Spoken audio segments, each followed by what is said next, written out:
കാൽപ്പനിക ചിന്തകളും കർമ്മവിശ്വാസങ്ങളും ആദിമാനവികതയിൽ ജന്മമെടുത്ത് ഗോത്രാചാരത്തിൻ്റെ സമതലങ്ങളിലൂടെ സമരസപ്പെട്ട് സംസ്കാരത്തിൻ്റെ ഈറ്റില്ലമായ ഗോത്ര സംസ്കൃതിയിൽ കന്യകാത്വം നഷ്ടപ്പെടാത്ത വിശ്വാസങ്ങളുടെ ഗിരിശൃംഖങ്ങളായി ഇന്നും വിരാജിക്കുകയാണ് മലനടകളിലൂടെ.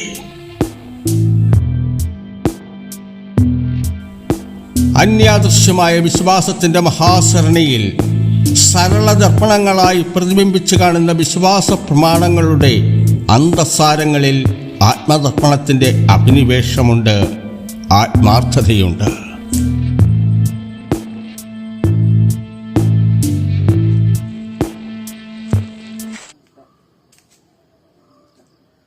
ഇത് കുതിരടത്ത് നൽകുന്നതാണ്. 101 പേരുടെ ഒരാൾ,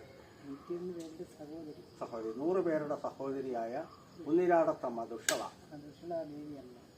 ഈ ക്ഷേത്രത്തിന്റെ ചരിത്രത്തെക്കുറിച്ചും ഐതിഹ്യത്തെക്കുറിച്ചുമൊക്കെ ഈ മലനട വിശ്വാസികൾക്ക് വേണ്ടി ഇദ്ദേഹം ഒന്ന് പറയുമോ? എനിക്ക് ഒരുപാട് അറിവുകളില്ല, എങ്കിലും അറിയാവുന്ന കാര്യങ്ങൾ ഞാൻ പറഞ്ഞു. തീർച്ചയായും. പണ്ട് പുരാതനമായിലെ ഐതിഹ്യ പല പുരാതന ക്ഷേത്രമാണ്. ഇതിന് വലിയ വിശ്വാസങ്ങളാണ്. ഇതിന് വലിയ വിശ്വാസമുള്ള ഒരുപാട് മേഖലയിൽ ഇവരൊക്കെ ഒരുപാട് ആൾക്കാർ ഇതിൻ്റേതായ ഭാഗങ്ങളുണ്ട്.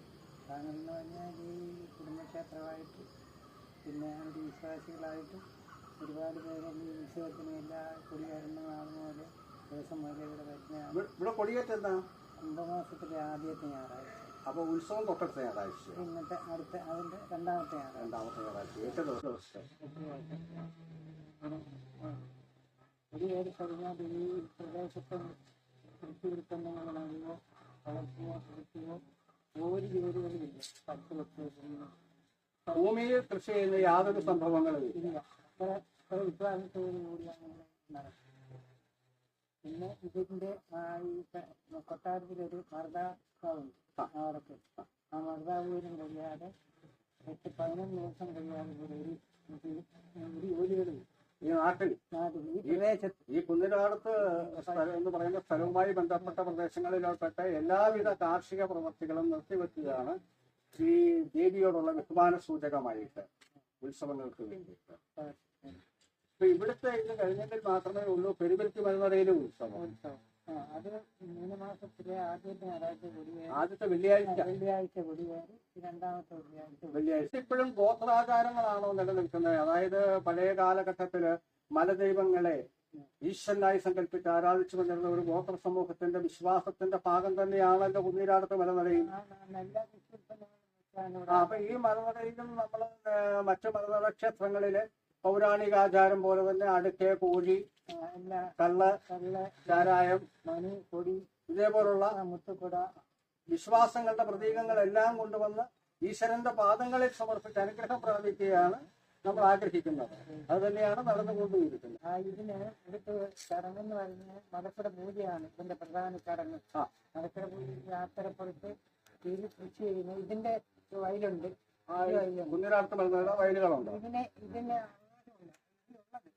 അത് കൃഷി ചെയ്ത് ആ നെല്ല് കൊണ്ടുവന്ന് പിന്നെ നോയമ്പ് നിന്ന് അത് പച്ച കുത്തിക്കൊണ്ടുവന്ന് പാറ്റി അതിന് കിട്ടുന്നവരും കൊണ്ടുപോകുന്നവരും ചെയ്യുന്നവരും എല്ലാം നോയമ്പ് നിന്നാണ് ഇതെല്ലാം ചെയ്യുന്നത്. യാത്രപ്പുറത്ത് അടുത്ത് എല്ലാം വെച്ചിട്ട് മരുവാരി യാത്രപ്പുറത്ത് വെച്ചിട്ട് നമ്മളൊരു പൂന പോലെ വെക്കും. ഇല്ല പണ്ട് പുലിയും ഒക്കെ നമ്മൾ നിറക്കത്തില്ല പോലെ ഇട്ടിട്ട് 4 മൂലയ്ക്കും വിളക്ക് വെച്ച് കരിക്ക് വെച്ച് പൂക്കല വെച്ച് ദീപം വെച്ച് ഇതിന്റെ പൂക്കല തുള്ളാറുണ്ടോ? പൂക്കല തുള്ളത്തില്ല. പൂക്കല നമ്മൾ അടുക്കിന്റെ കൊടുത്ത് 4 മൂലയ്ക്കും വിളക്കിന്റെ അടുത്തോടെ കരിക്ക് വെക്കും. കരിക്ക് വെച്ചിട്ട് അതിന് മേളിൽ പൂക്കല വെക്കും. വെച്ചേ നാണയം വെക്കും. ഇതിന്റെ ഈ മേളിൽ ഇരിക്കുന്ന അരിയുടെ മണ്ടയ്ക്ക് നാളികേരമല്ല കരിക്ക് വെച്ചിട്ട് അതിന് മേളിൽ വെച്ച വെച്ച് 4 വശത്തോട്ടും 4 ദിക്കിലോട്ട് ചുറ്റപ്പെട്ട് 4 വശത്തോട്ടും വെച്ച വെച്ച് അത് അതിൻ്റെ മരക്കട പൂജ എന്ന് പറഞ്ഞാൽ വാരിങ്ങനെ അതോ വായ്ത്തിരി പൂജ എന്ന് പറയും. എന്നിട്ട് ആ വായ്ത്തിരി പൂജ കൊടുത്തിട്ടാണ് ദീപം കൊടുക്കുന്നതിനാണ് കരിക്കടിക്കുന്നത്. ഈ വായ്ക്കരി കൊടുക്കുന്നത് ആരെയും സങ്കല്പിച്ചാണ്? ഈ അമ്മയെ സങ്കല്പിച്ചാണ്. എന്റെ സങ്കല്പമാണ്. വായ്ത്തിരി പൂജ എന്നാണ് അതിന് വെള്ളം കൊടുക്കുന്നതിന് കരിക്ക് കൊടുക്കുന്നത്. അതിനുള്ള സങ്കല്പ പൂജയാണ് അതിനകത്ത്. ആരും അതിൽ തൊട്ട് ഹിന്ദു ആണ്ട് പോലും ചെയ്യുന്ന ഈ എൻ്റെ സങ്കല്പമാണ്. ഗായത്രി പൂജ എന്നാണ് അതിന് സങ്കല്പം. അതിന് വെള്ളം കൊടുക്കുന്നതിനാണ് കരിക്ക് കൊടുക്കുന്നത്. അതിനുള്ള സങ്കല്പ പൂജയാണ് അതിനകത്ത്.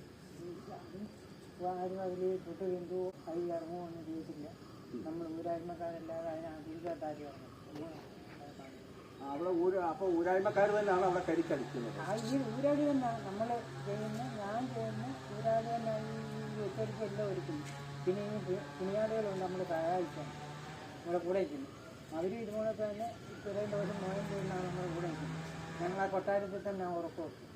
വീട്ടുകളിൽ പോയിട്ടില്ല. ഇത് കല്യാണ വീട്ടിൽ പോകാൻ ഊണും ഉറപ്പും എല്ലാം അവിടെ തന്നെ. വീട് കാണണമെങ്കിൽ 11 ദിവസം കഴിക്കും. വ്യത്യസ്തമായ ആചാരങ്ങൾ, പൗരാണികമായ സാമൂഹ്യ പ്രതിബദ്ധത, ഗോത്രാചാരങ്ങളുടെ അംശവഴികളിലൂടെ ഇന്നും സഞ്ചരിച്ചു കൊണ്ടിരിക്കുകയാണ് കുന്നീരാടത്ത് മലനടയിൽ നിന്നും മാനസയ്ക്ക് വേണ്ടി.